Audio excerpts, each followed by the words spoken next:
In the previous video, we have learned how to construct present continuous tense forms.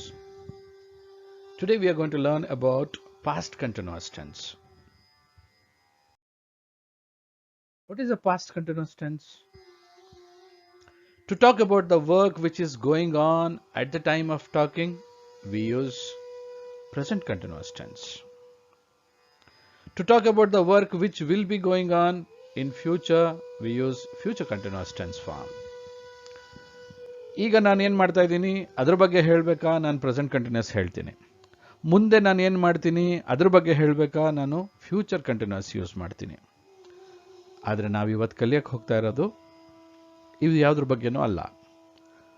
ಅಥವಾ ಮುಂದೆ ನಾವು ಮಾಡ್ತಾನೇ ಇರ್ತೀವಿ ಅದ್ರ ಬಗ್ಗೆ ಹೇಳಬೇಕಾದ್ರೆ ಪರ್ಫೆಕ್ಟ್ ಕಂಟಿನ್ಯೂಸ್ ಟೆನ್ಸ್ ಹೇಳ್ತೀವಿ. ಆದರೆ to talk about the work which was going on, ಈ ಹಿಂದೆ ನಡೀತಾ ಇತ್ತು, ನಿನ್ನೆ ಮೊನ್ನೆ, ಒಂದು ವರ್ಷದ ಕೆಳಗೆ, ವಾರದ ಕೆಳಗೆ, ತಿಂಗಳ ಕೆಳಗೆ, ಯಾವಾಗಲೂ ನಡೀತಾ ಇತ್ತು, ಅದ್ರ ಬಗ್ಗೆ ಹೇಗೆ ಹೇಳೋದು? ಅದಕ್ಕೆ ನಾವು ಪಾಸ್ಟ್ ಕಂಟಿನ್ಯೂಸ್ ಅಂತೀವಿ. ನಡೀತಾ ಇತ್ತು, we use past continuous tense form. ಇದ್ರ ಬಗ್ಗೆ ನಾವು ಇವತ್ತು ಹೆಚ್ಚು ಫೋಕಸ್ ಮಾಡ್ತೀವಿ. ಈ ವಿಡಿಯೋ ಈ ಹಿಂದೆ ಏನು ನಡೀತಾ ಇತ್ತು ಅನ್ನೋದನ್ನು ಹೇಳಕ್ಕೇನೆ ಇದೆ. ಹಾಗಾಗಿ ಈ ವಿಡಿಯೋನ ಗಮನ ಕೊಟ್ಟು ನೋಡಿ, ಹಿಂದೆ ಮಾಡ್ತಿರೋದ್ರ ಬಗ್ಗೆ ನಾವು ಕಲ್ತ್ಕೊಳ್ಬಹುದು. Come let us understand. What are you doing now? ಈಗೇನು ಮಾಡ್ತಾ ಇದೆಯಾ? ನಾವು ಹೇಳ್ತೀವಿ I am talking, you are listening ಅಂತ. What were you doing this morning? ಏನು ಮಾಡ್ತಾ ಇದ್ದೆ? I was getting up, I was brushing my teeth, I was taking, she was taking dinner, she was taking breakfast, she was taking bath. ಈ ಥರದ್ದನ್ನು ಹೇಳಬೇಕಾದ್ರೆ past continuous tense use ಮಾಡ್ತೀವಿ. Future, what are you going to do this evening ಅಂದರೆ I'll be doing ಅಂತ ಹೇಳ್ತೀವಿ. So focus on past continuous tense.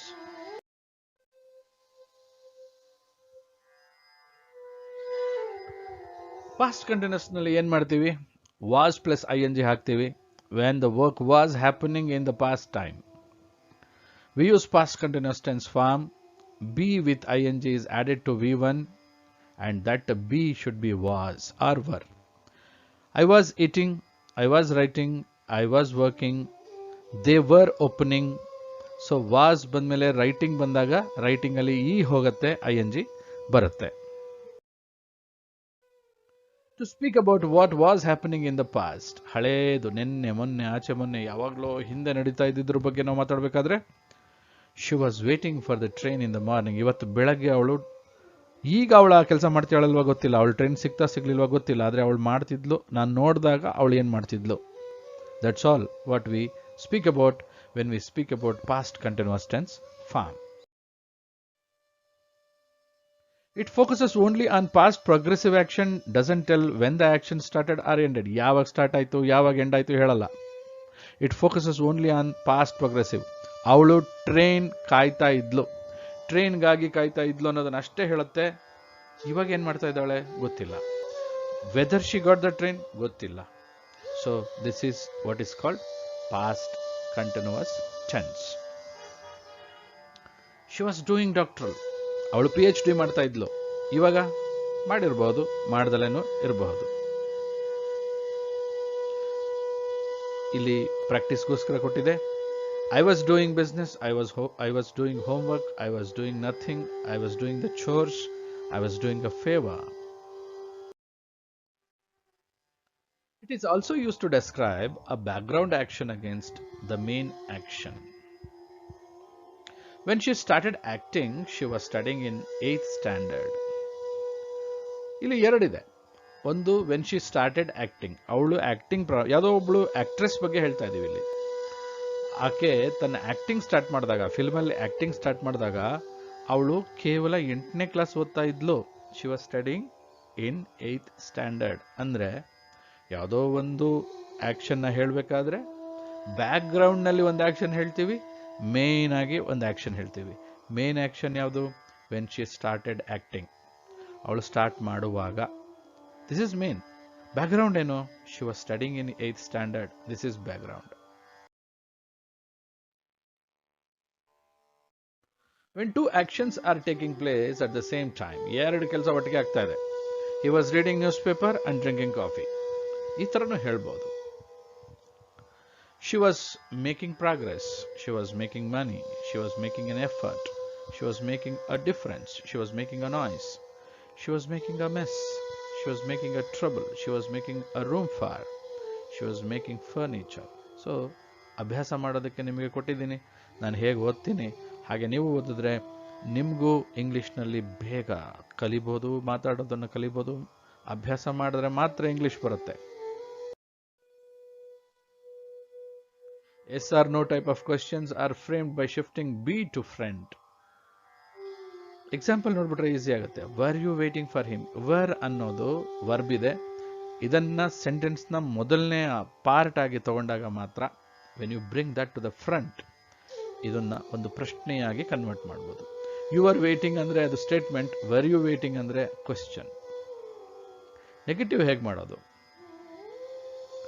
Not ಅನ್ನೋದನ್ನ ಹೇಗೆ ಹಾಕ್ತೀವಿ? Were you not waiting for him. ಈ ನಾಟ್ ಅನ್ನೋದನ್ನ ಎಲ್ಲೋ ಸೇರ್ಸಕ್ಕಾಗಲ್ಲ. Were you waiting for not him ಈ ಥರ ಮಾಡ್ಲಿಕ್ಕಾಗಲ್ಲ.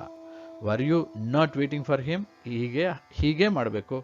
So try to understand how the negatives are done in the progressive tense.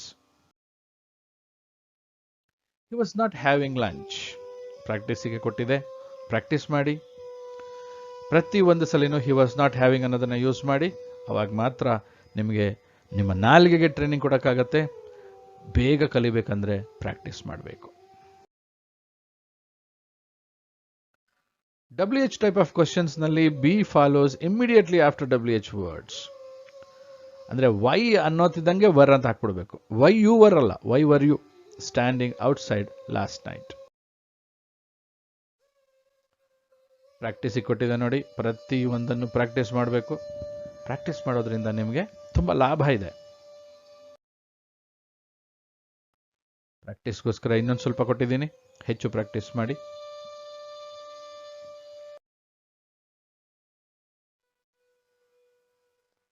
ಇಲ್ಲೆಲ್ಲ ಸೆಂಟೆನ್ಸ್ಗಳನ್ನೂ ನೀವು ಹೆಚ್ಚು ಸ್ಪೀಡಲ್ಲಿ ಓದಬೇಕು.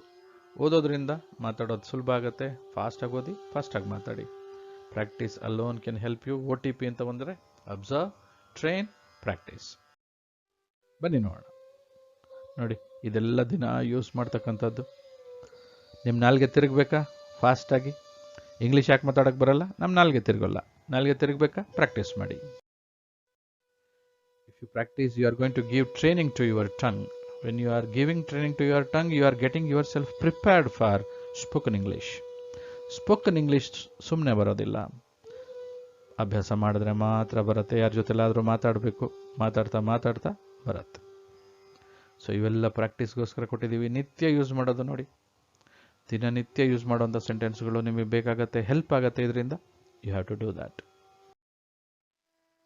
Thanks for watching this video. Do put your valuable comments in comment box. If it's worth watching, please like the video and share it with your friends.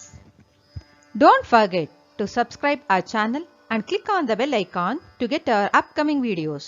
Watch all the videos from the beginning to go step by step for better results. See you in the next video. Till then, keep smiling and keep learning.